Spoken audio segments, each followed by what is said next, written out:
this gives real transformation of our consciousness. We literally become conscious of another world, the spiritual world. And in the spiritual world, there everything is perfect. There's no suffering, there's no ignorance like there is here in the material world. Everything is perfect, everything is wonderful, everything is beautiful and ecstatic. It's totally ecstatic. Just like kirtans. Kirtans give you a little taste. Just a drop. But the real thing is like an ocean.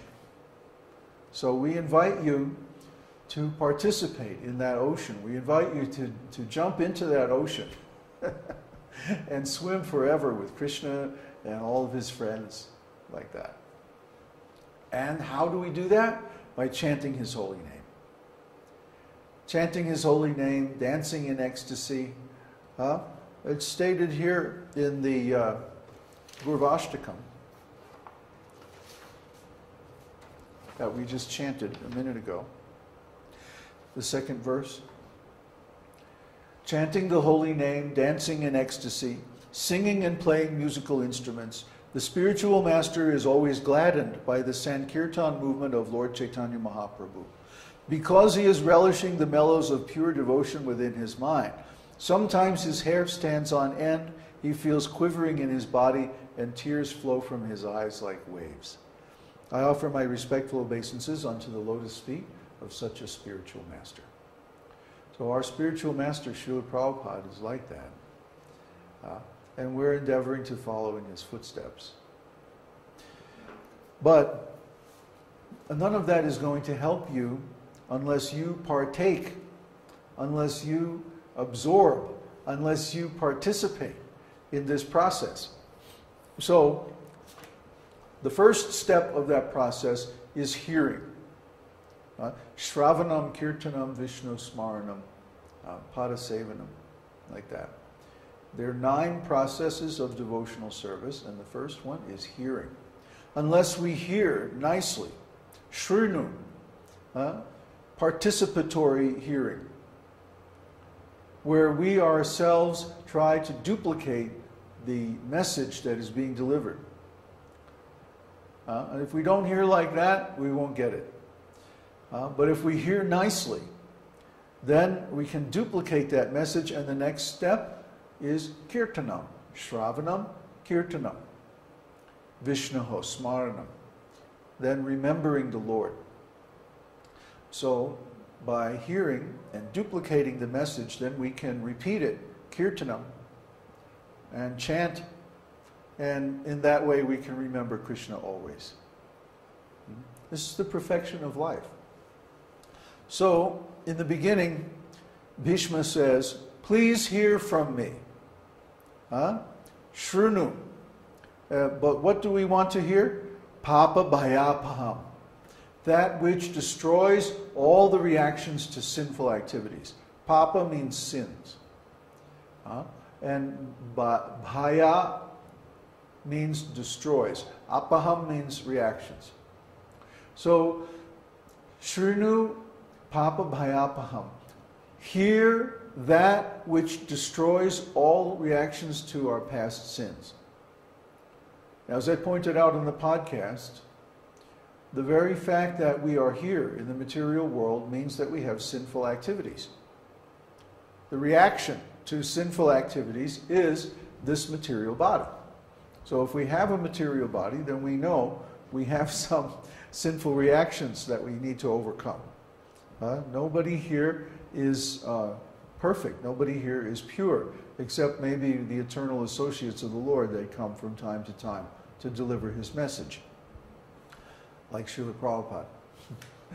But anybody else is definitely suffering from sinful reactions.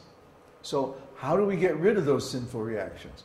To attain liberation means we have to erase all the material impressions in the mind.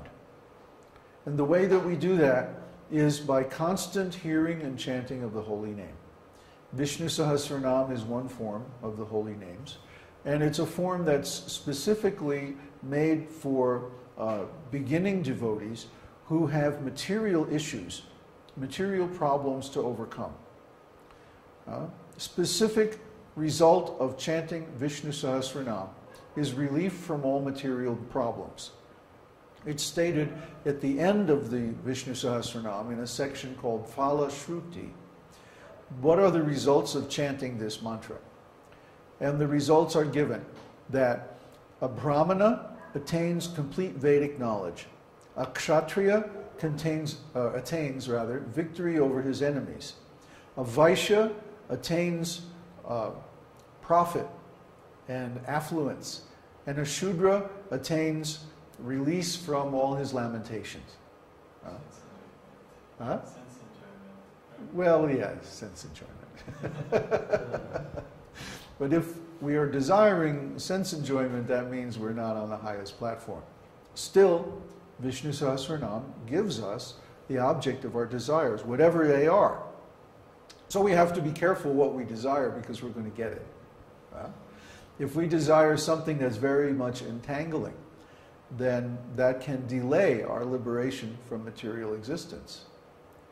But the point is, in the beginning of devotional service, everyone still has some material issues, some material problems.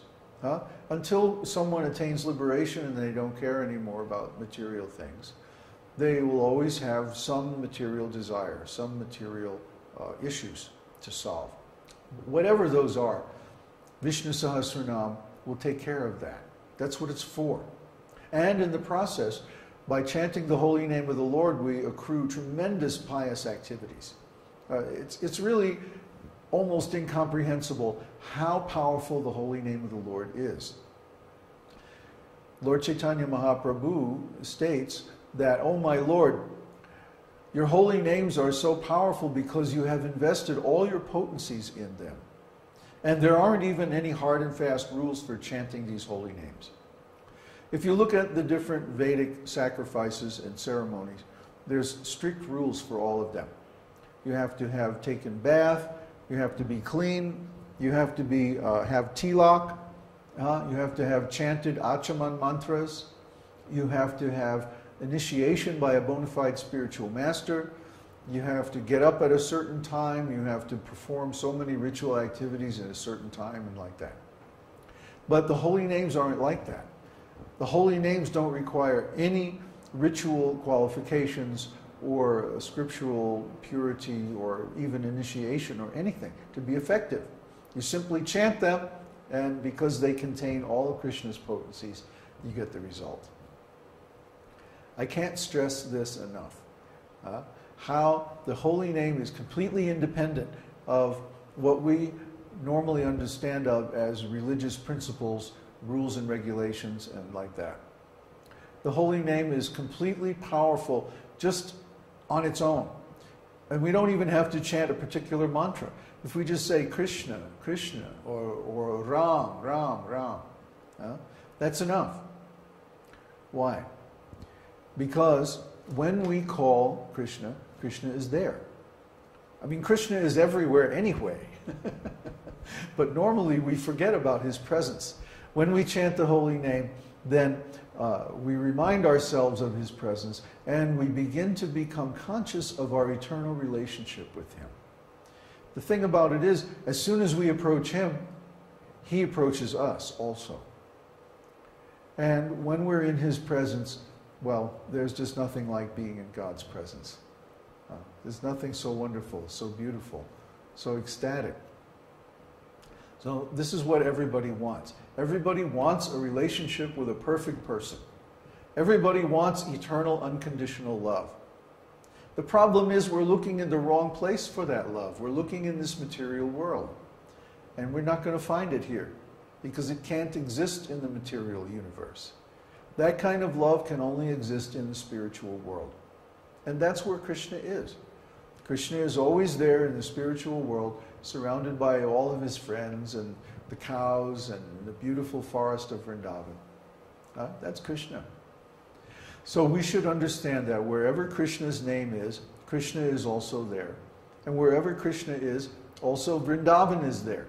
All his friends, all his cows, all of his pastimes, everything is there completely in Krishna's holy name. So here we have 1,000 holy names of Krishna. And over the next few weeks, we're going to take one verse at a time and explain the meaning of all these 1,000 names of the Lord. And our explanation, it's not something that we made up. It's based on Baladev Vidyabhushana's commentary on the Viṣṇusahasranāma. I mean, Krishna was right there when Bhishma chanted these holy names of the Lord. So even though it's called the Viṣṇusahasranāma, actually these names all refer to Krishna, because Krishna is the original Vishnu. He is the source from which all the Vishnu expansions emanate. So Krishna contains all the other incarnations of Godhead. And when we chant these 1,000 holy names, we actually invoke the presence of all of them, one after the other.